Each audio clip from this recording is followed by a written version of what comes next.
live from our studio in Singapore. This is BBC News. It's Newsday.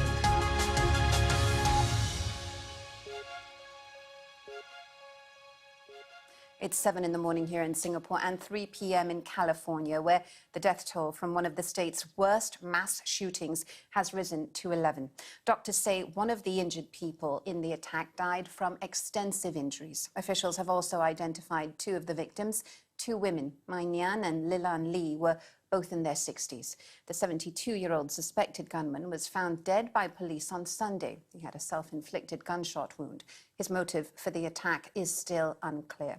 The shooting happened as celebrations for Lunar New Year were underway in the city of Monterey Park, known for its large Asian population.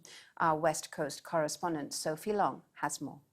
That is the question that everyone is asking. Why did a 72-year-old man who is an active member of this community go on a rampage and shoot dead 11 people and injure many more?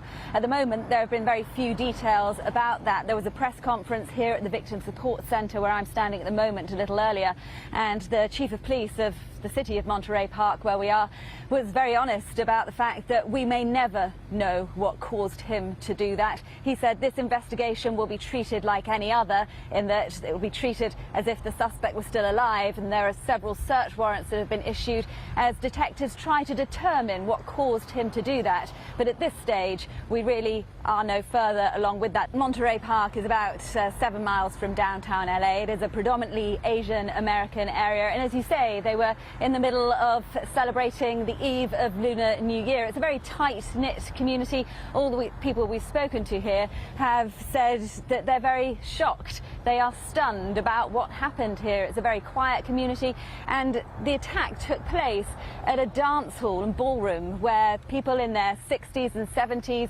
had gathered on a Saturday evening for their regular dance class, but also for a New Year's celebration. So I think it's a community that's in shock, but also people are celebrating a hero today. One member of this community, a young man, 26-year-old coder, he's actually the grandson of the people who set up the second dance venue that the gunman went to, and he said he'd been there on a Saturday night watching the dance floor when a man entered with a gun, and he said he was terrified, but he actually acted on instinct and wrestled with the man and managed to disarm him. And law enforcement officers have said that he basically averted another tragedy unfolding there. That was Sophie Long, our West Coast correspondent, giving us some details of what's happened in California. And we are expecting a little later on the fact that the Los Angeles County Sheriff Robert G. Luna is going to be holding a news briefing on that investigation. You can see the scene now, the podium getting prepared.